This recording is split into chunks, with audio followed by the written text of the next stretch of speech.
my name's Mel Deacon. I'm the Managing Director at Elevate Communication. Every business has potential issues, whether they are in or out of their control.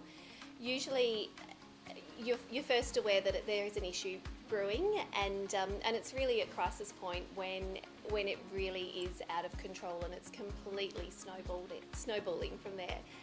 Usually a business will be aware that the issue is current, and that's often through what they're hearing generally from their employees, their staff, their business partners, their suppliers, what they're seeing on social media or potentially being reported on through the media.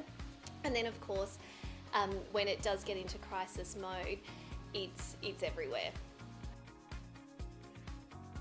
When a crisis hits, generally people are in panic mode. At that time, it's really difficult to make a sound decision on the actions that you want to take. So I'll often say to people that taking out a crisis communication plan is like insurance for your business for the future. It's identifying what the potential issues are and what the responses will be from your key stakeholder group as and when that happens, and that way you're able to think clearer. You can really formulate what your responses should be in a much more planned way, and you're also able to work in a cooperative sense. You can share it with those key decision makers and ensure everyone has time to think about it and really come up with the best approach possible.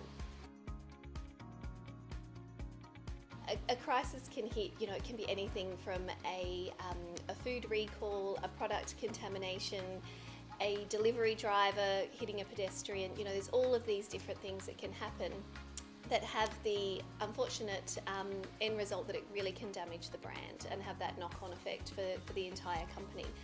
So when a crisis hits, there's a couple of key things that we'll always reiterate and say for anybody in that situation. Number one, the most important thing is to stay calm. Really remove any emotion from the situation. That can be quite difficult if you're in an in-house role and you're dealing with a situation where they're your team members or close friends. But absolute, above everything, remain calm.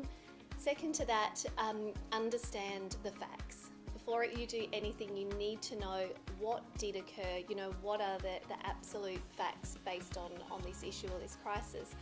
And then from there, articulate what the key messages are. What do you want to communicate? Actually, what can you communicate based on those facts? But also, what do you want to get across to your key stakeholders? Once you know that, then it's a matter of drafting the content. And really, the key thing here is to ensure consistency and timely information going out to your stakeholders. Now, we have so many different communication channels available to us, so in a crisis it's really important to get the information out through your own social media channels that you can control, on your website, to be sending emails, memos, newsletters, whatever the channels are you have in place, out to your audiences so that they're aware of what's happening. And then to ensure the message is also further relayed through those media contacts and external influencers or people who are also telling the same message for you. And then finally, keep on top of it. Ensure as soon as more information comes to hand that you are able to keep your stakeholders updated. And then finally review it.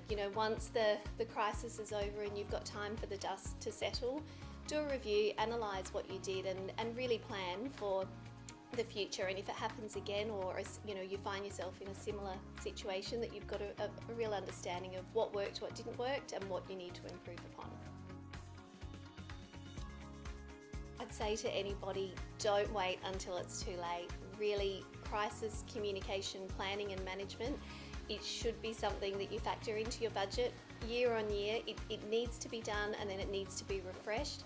But certainly don't wait until a crisis hits, because at that stage you're in panic control, and it is much better for everyone involved if you have a plan already underway that you can pull out of the top drawer and then just go into action mode.